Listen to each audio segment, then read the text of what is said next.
કાશ્મીરમાં પહેલાથી ટાર્ગેટ કિલિંગના કારણે ડરનો માહોલ છે। ત્યાં ફરી એકવાર જમ્મુ કાશ્મીરના સોપિયામાં એક કાશ્મીરી હિન્દુની આતંકવાદીઓએ ગોળી મારીને હત્યા કરી છે। આ ઘટના સાથે ફરી કાશ્મીરી હિન્દુઓએ સરકારને સુરક્ષા માટે અપીલ કરી છે। આ ઘટનાને લઈને કાશ્મીર પોલીસે જણાવ્યું હતું કે સોપિયામાં એક સફરજનના બગીચામાં આતંકવાદીઓ દ્વારા ગોળીબાર કરવામાં આવ્યો હતો, જેમાં એક નાગરિકનું મોત થયું હતું અને અન્ય એક ઘાયલ થયો હતો। ટાર્ગેટ કિલિંગનો ભોગ બનનારા બંને કાશ્મીરી હિન્દુ છે। तो यहाँ पे गारद भी लगा था, उनके सिक्योरिटी गारद लगा है इनको, पर ये अपने खेती बाड़ी में लगे रहते हैं। तो आज भी अपने खेती में लगे थे अभी, तो फायरों की आवाज़ आ गई है। फायर जब आ गई आवाज़ तो उसके बाद हंगामा उठ गया। हंगामा उठने के बाद क्या हुआ भाई, पिंडों पे गोली मार गई है।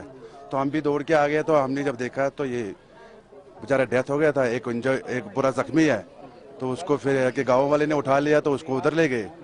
तो उसमें मैं भी आया, तो मैंने भी उठाया, मेरे कपड़े पूरे खून से लपटे थे। થોડા સમયથી કાશ્મીરી હિન્દુઓની ટાર્ગેટ બનાવીને હત્યા પર ઘણી રાજનીતિ પણ થઈ છે। મોટાભાગના પક્ષો આ મુદ્દે કેન્દ્ર સરકારને ઘેરતા જોવા મળી રહ્યા છે। કાશ્મીર પોલીસે આ અંગે ટ્વીટ કર્યું છે। સોપિયાના ચોટીપુરા વિસ્તારમાં સફરજનના બગીચામાં આતંકવાદીઓએ નાગરિકો પર ગોળીબાર કર્યો હતો, જેમાં એક વ્યક્તિનું મોત અને એક ઘાયલ થયો છે। ઘાયલ વ્યક્તિને હોસ્પિટલમાં દાખલ કરવામાં આવ્યો છે। બંને વ્યક્તિ લઘુમતી સમુદાયના છે।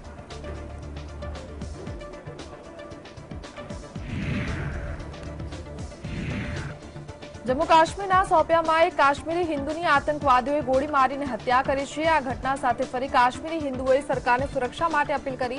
આ હુમલાને લઈને ફિલ્મ કાશ્મીર ફાઇલ્સમાં કાશ્મીરી હિન્દુ પંડિતોનો અભિનય કરનારા એક્ટર અનુપમ ખેરે કહ્યું કે આ ઘટના તે તમામ લોકોના મોઢા પર થપ્પડ સમાન છે જે કાશ્મીર ફાઇલ્સને કાલ્પનિક કહેતા હતા। 5 લાખ લોકોને પોતાના ઘરમાંથી નીકાળી દેવામાં આવ્યા હતા। આ ઘટનાને લોકો માનતા નહોતા। તેના પર લોકોનું કહેવું છે કે આવું કંઈ જ થઈ શકે નહીં। જો હું આવા લોકોને કહેવા માંગીશ કે મેં મારા જીવનમાં આનાથી મોટા પાખંડીને નથી જોયા।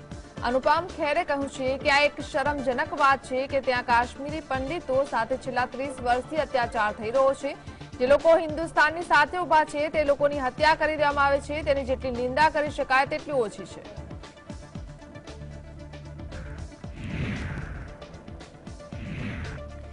તલાકે હસનને પડકારતી અરજી પર સુપ્રીમ કોર્ટે મહત્વની ટિપ્પણી કરી છે। સુપ્રીમ કોર્ટે કહ્યું છે કે હાલના મામલાને જોતા એવું લાગે છે કે તલાકે હસન અયોગ્ય નથી, કારણ કે આમાં મહિલાઓ પાસે ખુલાના રૂપમાં એક વિકલ્પ છે। તે અંતર્ગત મહિલા તેના પતિને છૂટાછેડા આપી શકે છે। મુસ્લિમ પુરુષોને છૂટાછેડાનો એક પક્ષી અધિકાર આપનાર તલાકે હસનને પડકારતી તલાક પીડિતાને સુપ્રીમ કોર્ટે પૂછ્યું હતું કે શું તમે પરસ્પર સંમતિથી છૂટાછેડા લેવા માંગો છો જેથી તમને મહેર કરતા વધુ વળતર મળશે। હવે આગામી 29 ઓગસ્ટે સુનાવણી થશે। સુપ્રીમ કોર્ટે કહ્યું છે કે અમે ઈચ્છતા નથી કે આ કોઈ અન્ય પ્રકારનો એજન્ડા બને। તલાકે હસનને તલાકનું એક સ્વરૂપ છે જેના દ્વારા મુસ્લિમ પુરુષ 3 મહિનાના સમયગાળામાં દર મહિને એક વખત તલાક બોલીને તેની પત્નીને તલાક આપી શકે છે।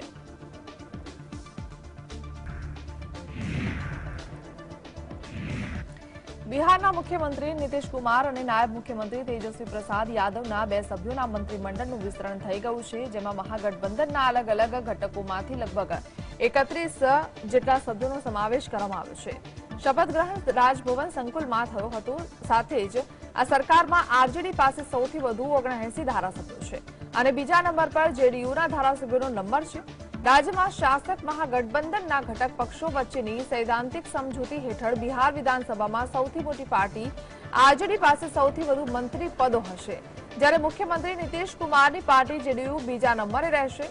નીતિશ કેબિનેટમાં કુલ 31 મંત્રીઓ શપથ લીધા છે, જેમાં કોંગ્રેસના 2, આરજેડીના 16, જેડીયુના 11, હમના 1 અને 1 અપક્ષ સભ્ય મંત્રી સામેલ છે। जनता दल यूनाइटेड પાસે જૂના વિભાગ રહેશે અને રાષ્ટ્રીય જનતા દળ પાસે ભાજપના તમામ મંત્રીઓનો વિભાગ હશે। માત્ર નાણાં અને શિક્ષણ મંત્રાલય બદલાશે। નાણાં જનતા દળ યુનાઇટેડ પાસે રહેશે અને શિક્ષણ આરજેડીને આપવામાં આવશે।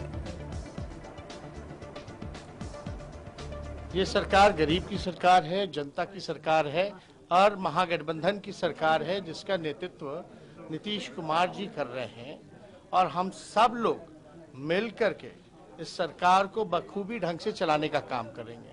और जिसको माननीय मुख्यमंत्री जी ने ड्यूटी दिया है और जिसको आदरणीय लालू प्रसाद जी ने चयन किया है आरजेडी की तरफ से कि कौन मंत्री होगा। हम दोनों नेताओं को तो धन्यवाद देते ही हैं, लेकिन हम लोग इतना कह दें कि हम लोग जुमला पार्टी नहीं है, हम लोग वादे को पूरा करने वाले लोग हैं। बिहार सूखा से प्रभावित है और सूखा एक बिहार के लिए नई समस्या इस बार है। सर्वप्रथम तो उसको हम लोग किस तरीके से किसानों को राहत पहुंचाएंगे इस सूखा के मौसम में, उस पर हम लोग विचार विमर्श कर करके एक सप्ताह के भीतर जरूर हम लोग इसका समाधान जो अधिकतम होगा, नुकसान तो हो चुका है, इसकी भरपाई कैसे हो इसको हम लोग देखेंगे। हम लोग बाढ़ से पीड़ित थे, पहली बार हम लोग सुखाड़ से पीड़ित हैं बिहार में। બિહારમાં નીતિશ કુમારના નેતૃત્વમાં મહાગઠબંધન સરકાર બનતા જ નાયબ મુખ્યમંત્રી તેજસ્વી યાદવ અને તેમના પરિવારની મુશ્કેલીમાં ફરી એક વખત વધારો થયો છે। સીબીઆઈએ અદાલતને આઈઆરસીટીસી હોટલ કૌભાંડ મામલે સુનાવણી ઝડપી કરવાની માંગ કરી છે। આ કૌભાંડમાં તે સમયના રેલ મંત્રી લાલુ પ્રસાદ, તેમના પત્ની રાબડી દેવી, બિહારના વર્તમાન નાયબ મુખ્યમંત્રી તેજસ્વી યાદવ અને 11 અન્યના એજન્સીના આરોપીના રૂપમાં નામ આપવામાં આવ્યા છે। સ્પેશિયલ સીબીઆઈ કોર્ટે લાલુ પ્રસાદ અને કથિત રીતે સામેલ અન્ય લોકો વિરુદ્ધ દાખલ કરવામાં આવેલી ચાર્જશીટની નોંધ લીધાના 4 વર્ષ પછી પણ આરોપો નક્કી કરવા પર હજુ ચર્ચા બાકી છે। આરોપીએ સીબીઆઈ એક્શનને પડકારતી હતી અને આ મામલે ફેબ્રુઆરી 2019માં એક આરોપીએ દિલ્હી હાઈકોર્ટમાં અરજી દાખલ કરીને આરોપ લગાવ્યો હતો કે સીબીઆઈએ તેને આરોપી બનાવતા પહેલા સરકારની મંજૂરી નહોતી લીધી, કારણ કે જ્યારે તે કથિત અપરાધ કરવામાં આવ્યો હતો ત્યારે તે સરકારી કર્મચારી હતો। તેના આધાર પર જ સીબીઆઈ કોર્ટ તરફથી ચાર્જશીટનું સંજ્ઞાન લેવાને પણ પડકારવામાં આવી હતી। તેમની અરજી પર સુનાવણી કરતી વખતે દિલ્હી હાઈકોર્ટે તેમને હાજર રહેવામાંથી મુક્તિ આપી હતી। આ પછી અન્ય 2 આરોપીઓ કે જેઓ સરકારી કર્મચારીઓ હતા તેમને પણ આવી જ અરજી કરી હતી। આ કારણે સુનાવણીમાં વિલંબ થયો હતો અને અત્યાર સુધી આ કેસમાં આરોપો પર દલીલો નહોતી કરી શકી।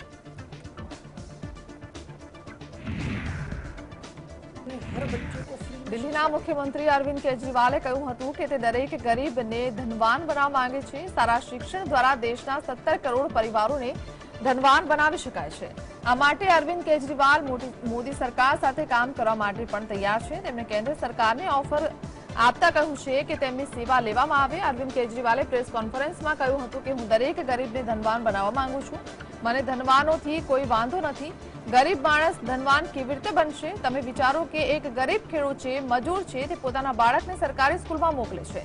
સરકારી સ્કૂલોની હાલત ખૂબ જ ખરાબ છે। તે બાળક ભણશે નહીં તો તે પણ મોટો થઈને નાનું મોટું કામ કરશે। જે ગરીબ રહેશે, ધારો કે આપણે શાળા ખૂબ જ સારી કરી નાખીએ તો એક ગરીબનું બાળક સારું ભણીને ડોક્ટર અથવા એન્જિનિયર બનશે અને પોતાના પરિવારની ગરીબી દૂર કરશે। તેનો પરિવાર પણ ધનવાન બની જશે। દિલ્હીના મુખ્યમંત્રીએ કહ્યું છે કે દિલ્હીની જેમ આખા દેશની શાળાઓ સારી થઈ જશે તો બધાની ગરીબી દૂર થઈ શકે છે। દેશમાં 17 કરોડ બાળકો સરકારી શાળાઓમાં ભણે છે। કેટલીક શાળાઓને બાદ કરતા સ્થિતિ ખૂબ જ ખરાબ છે। આ બાળકોનું ભવિષ્ય અંધકારમાં છે। તેમના માતા પિતા પાસે પૈસા નથી, તેમને સરકારી શાળાઓમાં મોકલે છે। જો આપણે શાળાઓને દિલ્હીની જેમ બનાવીએ, આ બાળકોને સારું શિક્ષણ આપીએ તો તેઓ ડોક્ટર, એન્જિનિયર, વકીલ બની જશે। તો એક બાળક પોતાના પરિવારને ધનવાન બનાવી શકે છે। बच्चों का भविष्य अंधकार में है। इनके माँ बाप इनको सरकारी स्कूलों में भेजते हैं, उनके पास पैसे नहीं है इसलिए भेजते हैं। माँ बाप बहुत गरीब हैं, सरकारी स्कूलों में भेजते हैं, बच्चों की पढ़ाई नहीं है, ये बच्चे भी बड़े होकर गरीब ही रह जाएंगे।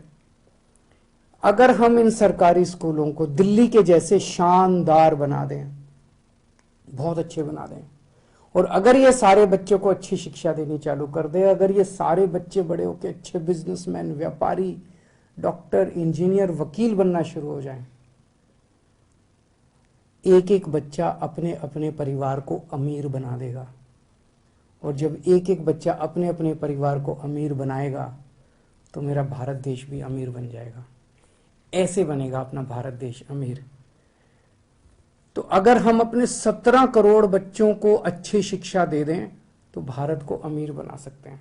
आज मैं केंद्र सरकार को ये ऑफर देना चाहता हूं कि आप हमारी सर्विसेज यूज करो ना, हम भी तो इसी देश के हैं, राजनीति को साइड रख देते हैं।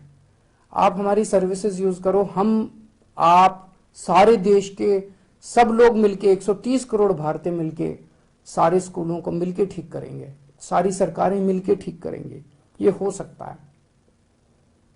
और इसको फ्री भी कहना बंद करो। अच्छी शिक्षा देना फ्री भी नहीं है।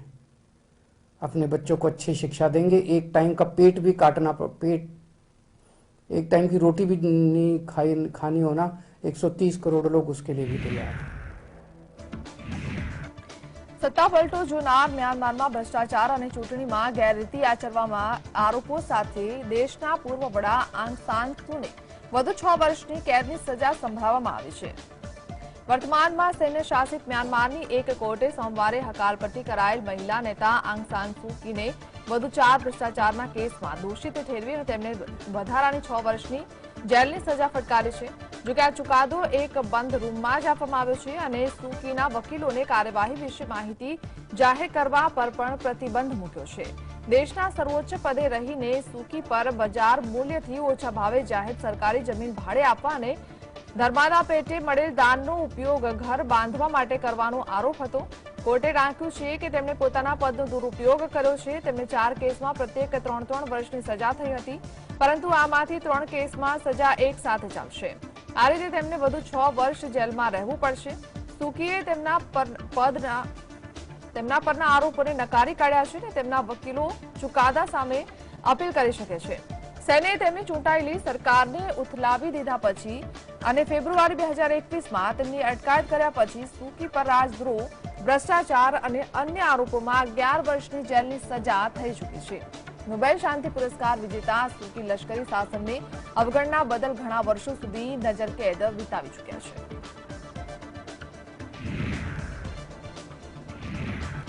ભારત સહિત વિશ્વભરમાં મોંઘવારીએ માંઝા મૂકી છે। જોકે સફાળે જાગેલ વૈશ્વિક સેન્ટ્રલ બેન્કોએ વૃદ્ધિ દરના ભોગે દેશમાં મોંઘવારીને કાબૂમાં લેવા માટે વ્યાજદરમાં ઐતિહાસિક વધારો કર્યો છે।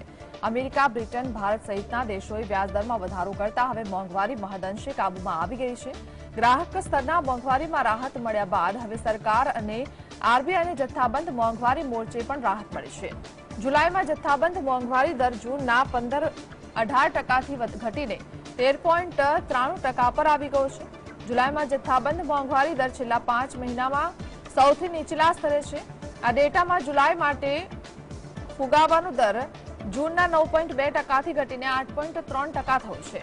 માસિક ધોરણે જુલાઈમાં જથ્થાબંધ ખાદ્ય પદાર્થોનો ફુગાવો જૂનના 12.41%થી ઘટીને 9.41% થયો છે। તે સમયે પ્રાઇમરી આર્ટિકલ્સનો જથ્થાબંધ ફુગાવો જૂનના 19.22%થી ઘટીને 15.4% આવી ગયો છે। આ સિવાય જુલાઈમાં ઈંધણ અને પાવરનો WPI 40.38%થી ઘટીને 43.75% થયો છે। આ સિવાય મેન્યુફેક્ચરિંગનો જથ્થાબંધ મોંઘવારીનો દર જૂનમાં 9.19%થી ઘટીને 8.16% પર આવી ગયો છે। જુલાઈ 2022માં શાકભાજીનો જથ્થાબંધ મોંઘવારી દર 18.25% થયો છે, જે જૂનમાં 56.75% હતો।